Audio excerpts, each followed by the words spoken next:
don't even know what he was doing. It's going to be an exciting fight. A lot of people are looking past Terence CRAWFORD and talking about Jaron Ennis.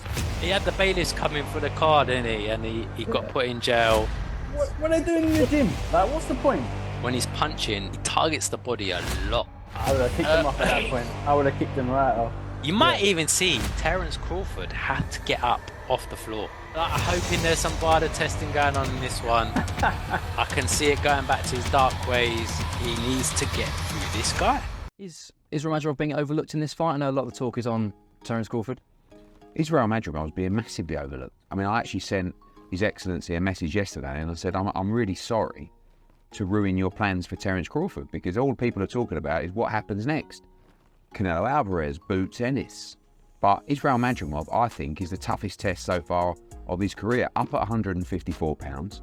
He's a huge light middleweight, super welterweight, punches very, very hard, has tremendous movement, good boxing IQ, outstanding amateur pedigree as well. This is a real fight, and we like our spot in this fight. He's exciting, he's powerful, and has a unique fighting style. Is he the Triple G of the super welterweight division, and are people overlooking him? Let's find out on this episode of Bloodlust Boxing. Talk to me, sub. Great intro there, Baz. But before we get into it, Baz, let's say a massive shout out to everyone who dropped a comment last week. Some interesting comments there. So we're talking about ticket prices. A few people got some good deals. They managed to get in there early. And a few people are like, you know what? I'm going on holiday, taking the missus. I'm going to have the fight on in the background. So win-win. They're happy. You're on holiday, you get a tan, which we ain't getting here in the UK at the moment. Although by the time this comes out, I think there is going to be a little bit of sun.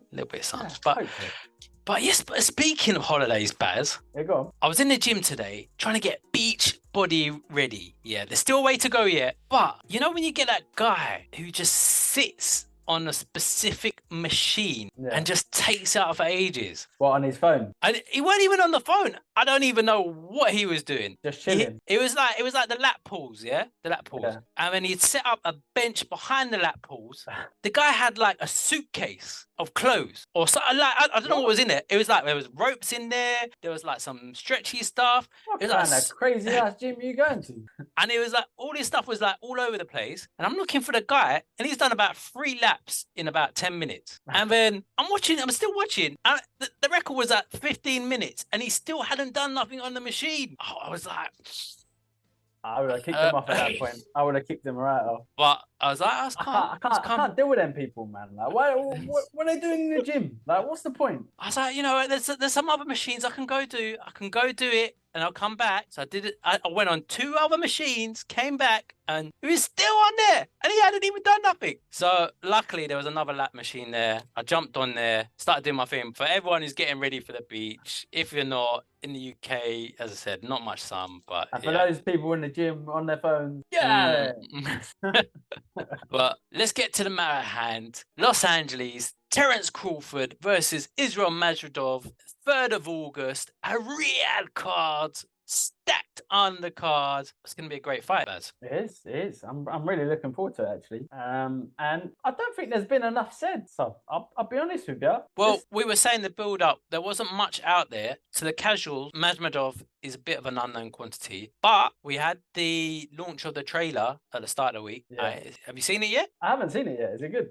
Well, it's good. It's good. It's deep. Yeah. It's like layers. There's layers on there. Yeah, it's like onion. I like the way they did it. They're actually building the narrative quite well in the way they've done the trailer. It gives you a little bit of a sort of insight into maybe Israil Madrimov's background and Terence CRAWFORD's background. I don't know whether they like asked them a few bits or they're just like, this will make a great trailer. Let's put it together.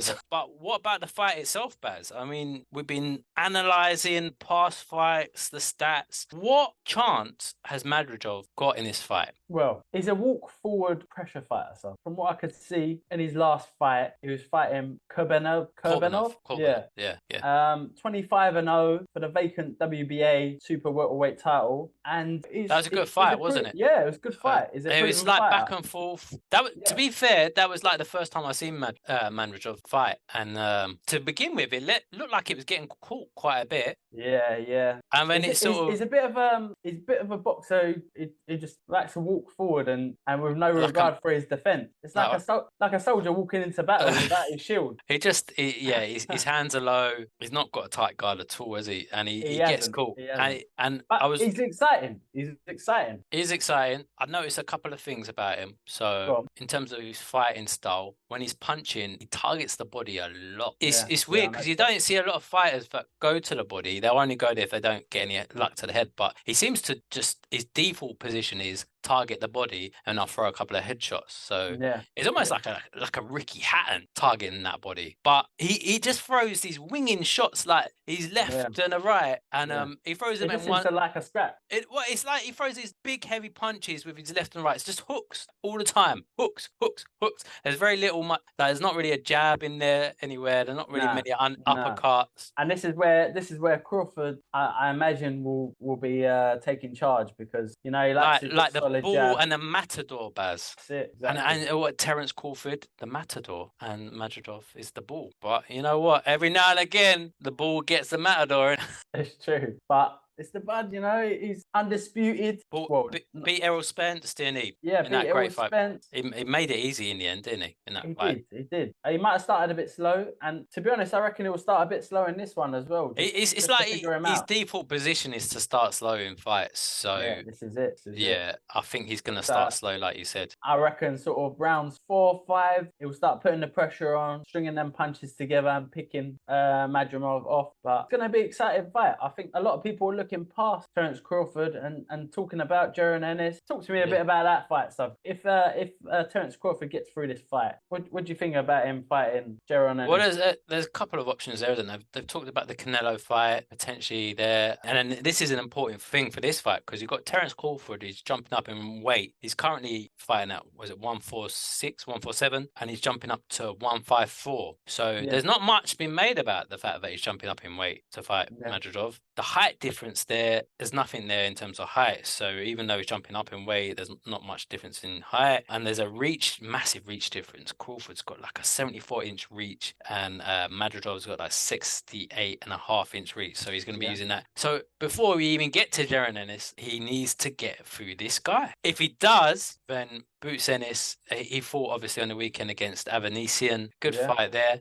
Good fight, yeah. And fair play to Avanesian. He's always got the heart of a lion. Yeah, he took it on a bit short notice. He had a bit of time to train, but he didn't. I don't think he had a full camp, did he? Yeah, he was sucking up them body shots. Yeah, I wouldn't be surprised if he's got some broken ribs after that. He caught Ennis in that fight a few times as well. Did, maybe a bit of ring rust there for him. Ennis has been out the ring for a little while. Been about a year. But something I noticed, obviously, Boots, he's a switch hitter. Terence CRAWFORD is a switch hitter. Madrimov is he can fight in the southpaw and orthodox style. It's not as natural. Yeah, he moves between orthodox and southpaw. So that's an intriguing point as to how that works out. When I was looking at some past fights, the Jeff Horn fight with Terence CRAWFORD came up, which actually similar sort of fighting style, Horn to Madrimov in that fight at least. In that Madrimov, he likes to. I was saying about those winging shots, but he likes to like launch and wing it. And Jeff Horn was trying to do that in Terence CRAWFORD. He caught him once or twice, but that's when Terence CRAWFORD was just picking him off. And Horn, slightly bigger guy, he looked much bigger in the ring that day, but it took Terence CRAWFORD a while to get to that point, and he was throwing every shot with venom. The power, like Jeff Horn, like he just took it. So I think that's going to be a thing there. I think it might go on maybe a little bit longer than people think. And it's a case of, is Madrimov going to be able to take the power of CRAWFORD or not? And the other thing as well, which I think is an important factor, is the age. CRAWFORD's 36 now, and you've got Madrimov, who's only 29, coming into his peak. I hear that. And Terence CRAWFORD, he hasn't been active. It's been a year since he last fought. It's a shame because I thought after the Errol Spence sort of rematch fell through, I thought we'd see him out, like at least a little gimme fight just to keep him Ticking going, over, keep the ring rust off, but not seen anything. So they were trying to make that rematch with Errol Spence. Obviously, it didn't come off. But you would have wanted to see him active after that. Definitely. But it's kind of like he's done a bit of a victory lap because it's like the world's discovered Terence CRAWFORD and he's been on every sort of podcast, every show. Like, but he's been milking it as long as he can. Is that what he's saying? well, I mean, it's good. It's finally Yeah, people yeah. have noticed him. It's finally getting the attention he deserves after that fight. Yeah, yeah. But at the same time, rated as most people's pound for pound as well for a while. I would say he might even still be on most people's pound for pound list. yeah, but at the same time, all that attention, like, is there a chance he's going to take his eye off the ball on this one? No, man. I mean, you got the age factor, inactivity. I can't see it. A lot of people bigging him up. Terence lives the life. He's all about the life, and I can't see him taking his eye off the ball. Yeah. On that note, how do you think the fight's gonna end? Like, what? See, that's the only question marks for me. That's the only question marks. The age and the fact that he's been doing like this year-long victory lap. Otherwise, I would say it'd be a perfect matchup for Crawford. Actually, there's 3 question marks. There's that, and the weight. So obviously jumping up in weight, and is he going to be able to use his power at a higher weight? I don't know. On paper, this should be easy for Terence Crawford to pick Madrimov off, but Madrimov has got a chin, he's got power as well. Every punch he throws is a hard punch, and he can take a shot. Yeah, it's a tricky one. I'm gonna go with the tried and tested. I'm gonna pick Terence Crawford, but it's not gonna be an easy fight. You might even see Terence Crawford have to get up off the floor. Oh, that's a bold claim. Bold claim. Yeah. It just feels like one of those fights that anything could happen. It could finish in 2 rounds. I don't think it'll make it to points at all. Nah. I think it'd be late rounds. But what do you reckon? Who do you think is going to win this fight? You build him up as the Triple G, the new Triple G, Madrimov. I know. I did, and I don't think he's good. I do think he's good. I think this is a little bit too early for him. Joel Diaz, isn't he? So and you've got Bomac training Terence Crawford. Yeah, I think it's a little bit too early for him. I would have liked to see him in there with a few other lesser fighters just to get his confidence up, maybe work on his defense a little bit. I think that defense thing is a big thing. Yeah, so I'm gonna say I would like to see him do some bits, but I have a feeling Crawford's gonna work his magic in a sort of 4 to 6 round area, and I reckon he's gonna start getting knocked down, and I don't think it will see the end. Okay. Yeah. Well, A little bit about the rest of the card though, Sub. Yeah. We mentioned it's a stacked card. Yeah, there's been a few mixed reviews from the US crowd. We've got Isaac Cruz versus Jose Valenzuela. Yeah. Hopefully I said that correctly. And then you've got Bacoli fight and Jared Anderson. That's a great fight, isn't it? Yeah. This is Anderson's step-up fight. It is. And I'm quite surprised we haven't seen Martin Bacoli on a card, one of the Arab Saudi cards. I think he was on one of the Saudi cards, the original one maybe. And then he got the win, and we haven't seen him since. But he's in the kind of who needs you club, isn't he? He hasn't really got that big fan base there. Yeah, this might be the step that he needs. Tough and durable. He's got a lot of power. The only thing is, I think he's there to be hit. So yeah, could be a little bit slow as well. It's a tough test over Jared Anderson. You know, he's had to come through a few. Yeah. So I wouldn't say it's not a done deal. I'd say it's probably it could be a mistake there for them. So taking that one. Andy Cruz fighting on the card as well. So that'd be a great Miller. Yeah, Miller versus Rees. Miller's been bailed out by looks of it after his road rage, or like he had the bailiffs coming for the card, didn't he? And he got put in jail. Got parking tickets. Yeah, Saudi's probably like slipped a few. Like just let him go. He's fine. Yeah. But yeah, that's a good fight. It'll be interesting to see what baby Miller we get in there. Andy Ruiz as well, because I mean I think the last time he was out, it's just not been acting enough. Who was he against last? Oh, I think it was old man Ortiz, wasn't it? Ortiz. And he didn't clear him away as much as I thought he would. He knocked him down though, didn't he? He did knock him down, but it went 12 rounds. So did it go full 12? Did it? It went full 12. Yeah. Look, Ruiz, it's a shame on that one, because after what happened with AJ, he got the money, and he's gone off the boil a little bit, hasn't he? Yeah, he lost loads of weight. Yeah, and then when he lost the weight, he wasn't as powerful, but he's got good hand speed there. He's still a great fighter, but it's just the question marks there on the hunger, isn't it, on that Yeah, one. How yeah. much does he want it? But yeah, Miller, I'm hoping there's some VADA testing going on in this one.